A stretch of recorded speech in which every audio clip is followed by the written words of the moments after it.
Hello and welcome, thank you for tuning in.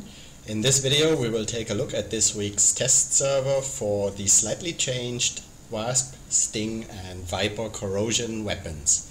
Let's jump right in and take a look how they do on the battlefield.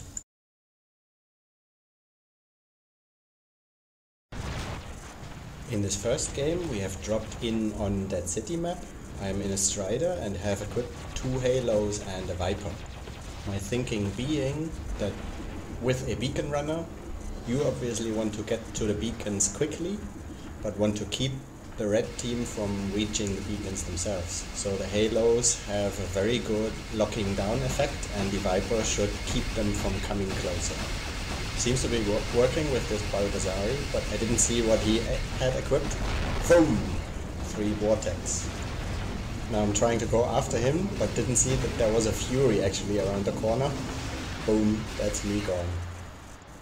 Okay, so Fury Viper there, Balgazari with 3 Vortex and a Falcon in the back. Let's see how quickly they can take a Bulwark out.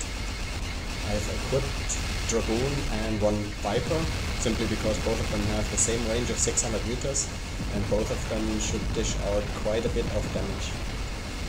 To me, the Viper in its current version is a bit like an Avenger on steroids. Let's see how they deal with me once they realize that I'm here. Okay, direct face-off.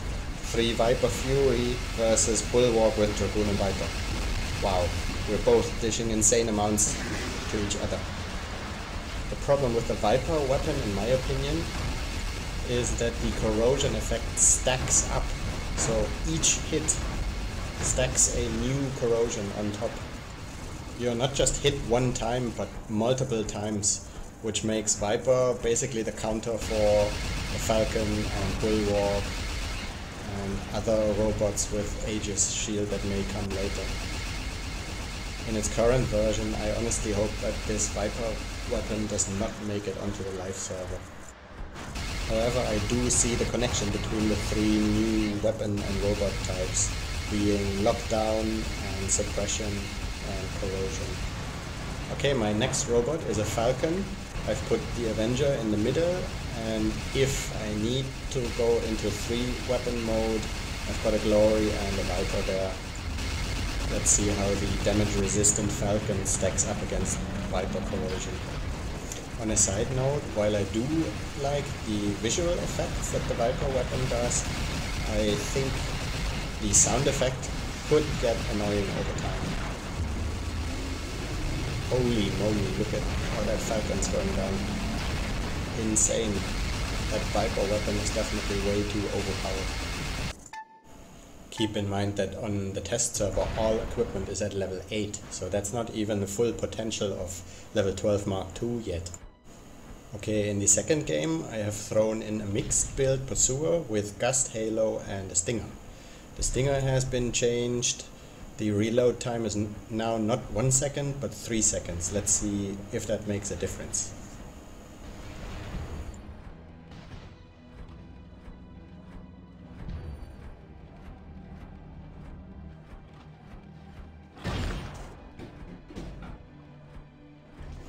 Okay, here we go. Light Shotgun, Halo and Corrosion against a full Fury. And bye bye Fury. Bonus points for this guy who started off in a boa. And there goes the boa.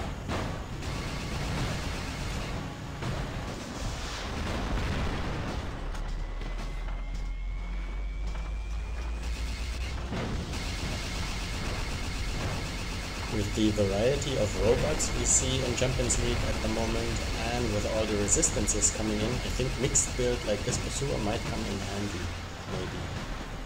On a side note, what's with all the Vortex at the moment? Did I miss anything?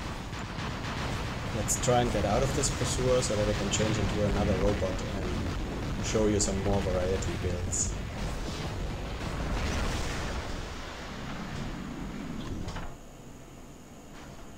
Okay, another run for my Strider with Halo and Viper. Let's see how it does on Dreadnought now.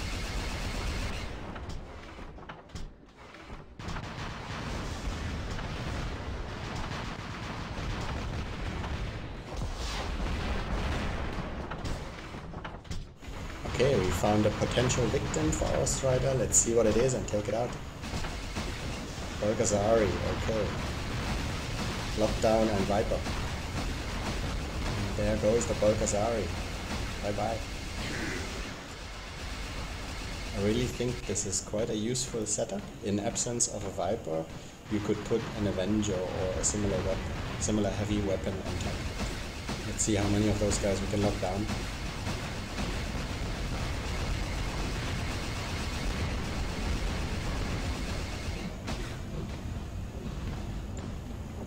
Lots of people practicing the Hellburn on the test server this weekend. Strider is really quite fragile, can't be hit too many times. Luckily, well, this is awkward, now we're both locked down. And there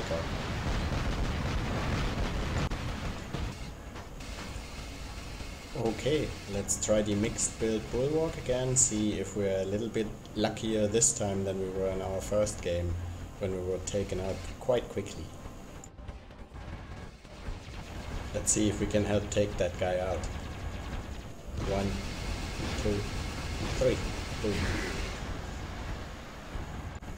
I think it's fair enough to say that without a physical or an energy shield, the Viper weapon is lethal. Let's see how it does against another Bulwark. I believe that player has 2 Dragoons. Both of us need to go through each other's shields first, both the Aegis and the physical shield. Let's see which setup does that better. He is hiding to regenerate his shield, and we need to deal with that Inquisitor coming in first. But overall, compared to Dead City map, a long-range map like Dreadnought seems to be better for the Viper weapon and the Bulwark with this setup. Okay, let's see if we can take one or both of them out. Another player with Vortex and Thermite. I guess I should check what's going on with those weapons. But this game is pretty much over anyway, we've won this, so let's jump into the next one and take a look at the Wasp Viper. I really like the firing mechanics of this weapon. It reminds me a little bit of a medium Kangde, and it is quite obvious that with this test service change you do have to deal with energy shields first. But obviously this weapon is the other extreme. While the Viper deals too much damage, this one does not have enough. One weapon deals 5 shots, I've got 4. 4 times 5 is not enough to go through the energy shield of a Hedgie. And it will become better in a minute when a Galahad approaches us. So we have to deal with the energy shield of the Hedgie and the physical shield of a Galahad.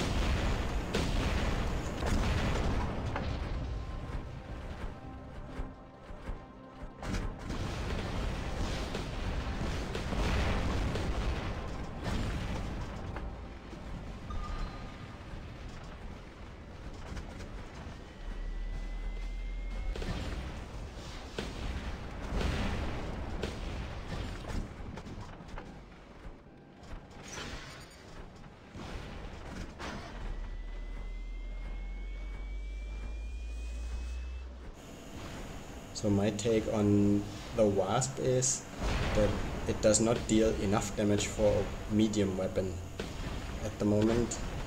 If a robot has a physical shield or an energy shield, this weapon is more or less useless on its own. We will have to try later how it does in mixed builds. Okay, there's the Galahad. Let's take a shot at him.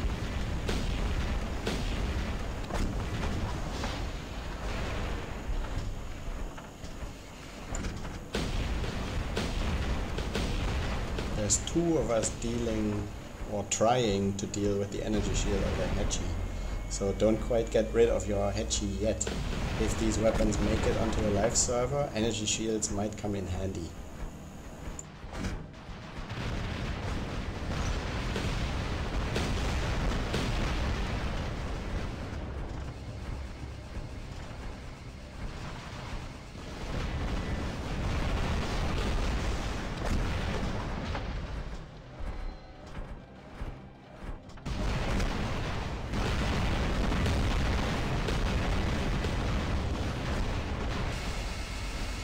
Okay, I've added this little clip to make a direct comparison between Viper and Wasp weapon. You remember earlier we looked at the Bulwark with Dragoon and one Viper.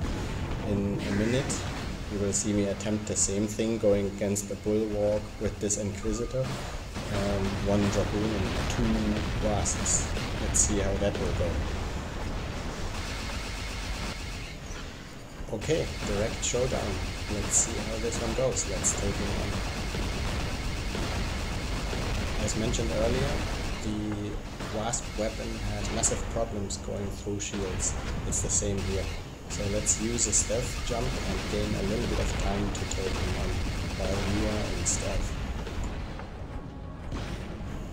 Okay, his Aegis shield is down, and as you can see, the Viper and Dragoon combined hardly even scratch him. No comparison to the Viper earlier. I have a feeling I'm going on first. There we